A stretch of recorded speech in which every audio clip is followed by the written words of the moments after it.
À Kinshasa, les grandes artères subissent les cures de jouvence, les vromissements des caterpillars devenus une monnaie courante. L'Office de voirie et drainage s'est mis à l'œuvre pour exécuter le programme d'urgence sur les 100 premiers jours du chef de l'État. Découvrons l'exécution de ces travaux de réhabilitation avec Blaise Mukoki-Asonza qui met un accent sur la chaussée et la construction des caniveaux. Regardez. Les travaux de réhabilitation des avenues de la capitale se poursuivent normalement avec le respect des règles d'art. C'est le cas de l'avenue de l'école à Kinsuka au niveau des Carré-Grèce où l'Office de voirie et drainage a construit des caniveaux pour l'évacuation des eaux de pluie. À cela s'ajoute le rechargement de la couche de fondation en concassé.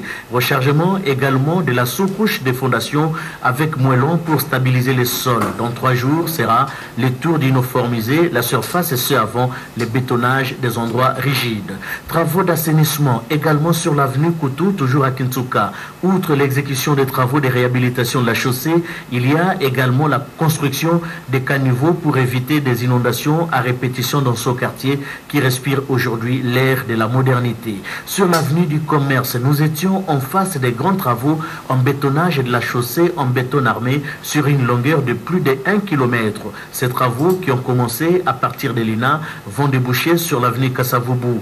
Des grands travaux salués par la population quinoise car l'ouvrage réhabilité peut durer pendant 50 ans. La tuyauterie de la régie des eaux et la câblerie de la SNEL, un véritable handicap majeur pour l'exécution des dits travaux.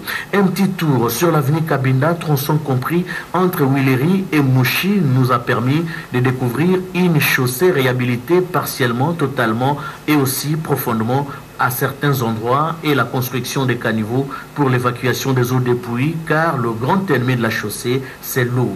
Travaux d'envergure pour la construction d'un grand dallo au croisement de l'avenue Triomphale et Victoire. L'effondrement d'une grande partie de la chaussée appartient désormais à l'histoire. Un dallo en béton armé, confirmation et délimitation de la chaussée, remblin du chantier par un bulldozer, rassure plus d'un observateur. La reprise du trafic est sur ce tronçon, c'est dans quelques jours.